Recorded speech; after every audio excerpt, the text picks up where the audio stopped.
Getting book reviews as a new author feels hard, but it's usually not because readers don't like your book.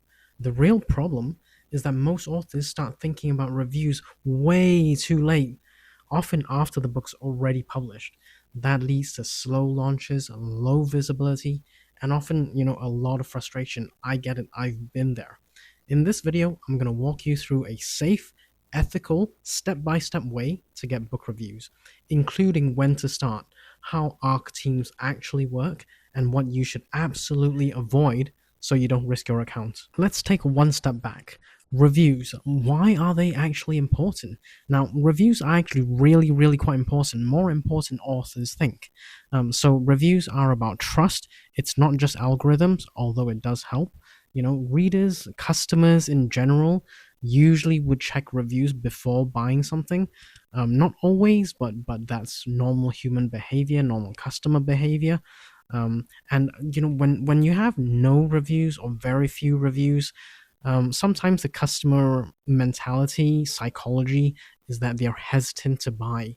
They'll look for a product or a book that has more reviews. So reviews actually help with future marketing to convert better as well, right? So this is why reviews actually do matter. And it's important that authors kind of understand that reviews isn't just reviews, it's about building trust, right? And that's why reviews are really important. Let's shift gears a little bit. When is the right time to think about getting book reviews? Now, in my opinion, the right time to think about this is as early as possible. That's right, you heard me. Okay, as early as possible. So you want to start it even at the writing stage, the research stage, the outlining stage. You want to kind of think about building that email list early, right? And so what you want to do is try and get people into your world, into your universe, start building some kind of audience. And later on, some of those people may join your advanced reader copy ARC team, right? And that all starts very, very early. So you don't want to start too late, because if you start too late, the launch phase, everything will slow down. So readers need time to read your book before they can leave a review. And you need to be aiming for honest reviews, no pressure, no conditions, no guarantees. I'll come on to some of the really bad practices that you should absolutely avoid. But basically, start the process as early as possible. It takes time for readers to get to know you, read your book at least before they leave reviews, honest reviews, when after your book launches. So start right now if you can. The best time to start was way, way, way back when you got an idea maybe of writing a book. The next best time is right now. Okay, let's dive into some of the free ways. So there's going to be the free ways to build your advanced reader copy team, your ARC team. Okay, so even if you're starting from zero, don't worry about it. I'm going to give you these tips that will help you get on the path.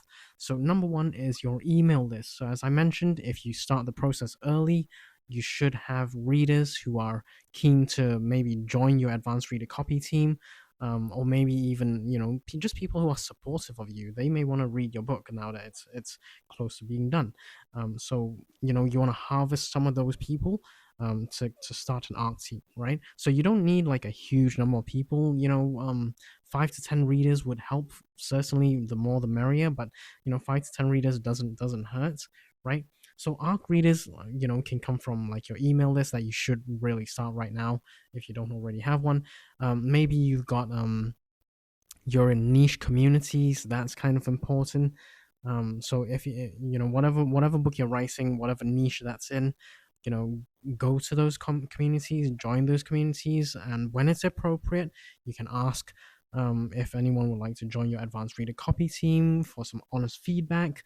And here's a little pro tip. And don't be discouraged when people don't review your book. That's totally normal. Okay, so if you let's say you send out 100 copies, you won't get 100 people reviewing your book. That's just human behavior, right? It's a bit of a numbers game. So try and give people lots of time, give people notice, gentle reminders, but beyond that you can't really force them to review your book.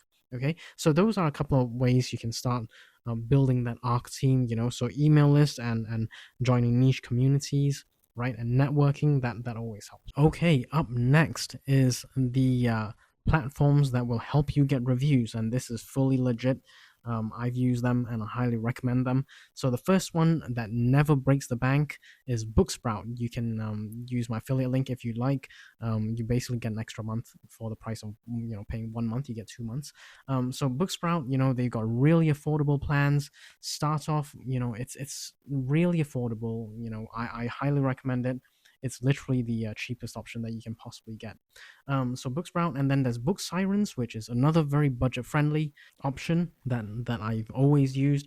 They may or may not accept your book, but don't take that personally. They have a specific readership that they know their readership. So if your book doesn't vibe with their readership, they're actually saving you money by not accepting your book.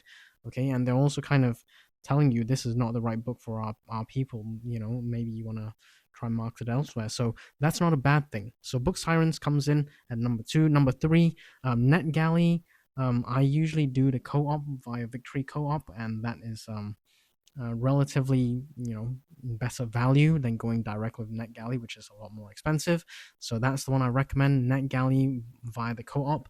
And then there's Hidden Gems. Now Hidden Gems, I would say depending on your niche, you need to book in advance, and it can go for many months depending on what niche you're in.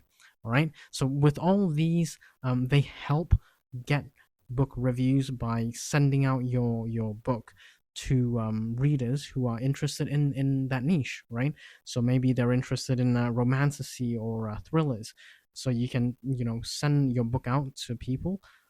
You're sending your book to these platforms who send your book out to readers who are interested in this kind of book, and hopefully the readers will leave reviews. There is an expectation that they leave reviews, but as I mentioned, reviews are never guaranteed, and definitely not guaranteeing positive reviews either.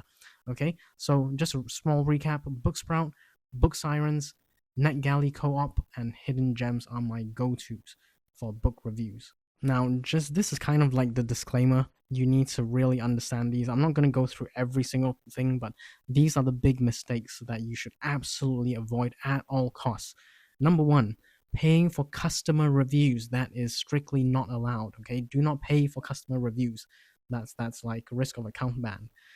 With KDP, Amazon KDP. The second one is review swaps. So you know another author and you're like, hey, I'll review your book if you review mine. That is a big no-no. Again, risk of account banned. Now, incentivizing for reviews is the third and final one I want to mention. Like, you shouldn't really do this. It's against terms of service. I still see people do it and they seem to get away with it. But at some point, the hammer's going to come down, right? And it usually goes along the lines of, if it sounds harmless. If you enjoy the book, leave a review. You can't do that. That's viewed as influencing the book reviewer. That's not allowed. So just a gentle reminder, keep it neutral. If you read the book, feel free to leave your honest review on this platform or on whatever platform you got the book at, right? That's very neutral. Compare that with if you enjoyed the book or if you liked the book, leave a review. Those are kind of incentivizing, or you're kind of influencing, if you like. So don't do that. Anyway, those are 3 main mistakes I want to mention. Do not do any of those. All right, we're near the tail end now, and I just want to mention post-launch review strategies. So once you've launched your book, and hopefully you've reached out to your ARC team, your ARC readers, and they've left reviews for your book, and hopefully they're glowing. I don't know. You can't guarantee that. But once those reviews start coming in, you don't stop there. Okay, so periodically, this is my suggestion. Every so often, email people, use social media. Obviously, you can include a call to action in your book itself at the end of the book, maybe, or somewhere in the book, where you say, feel free to leave an honest review on whatever platform. So if you're going to email or use social media, do something similar every so often. Don't do it too often. You got to do it kind of tastefully. It's kind of like salesy.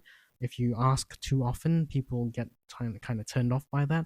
So do a gentle ask every so often, not too often, right? So those are kind of the post-launch review tips, I would say, right? So now that your book is live and you're thinking about reviews, check out this video for book marketing ideas, which you should absolutely watch. Or check out this video that YouTube thinks is perfect for you. Subscribe to the channel. I'll see you there.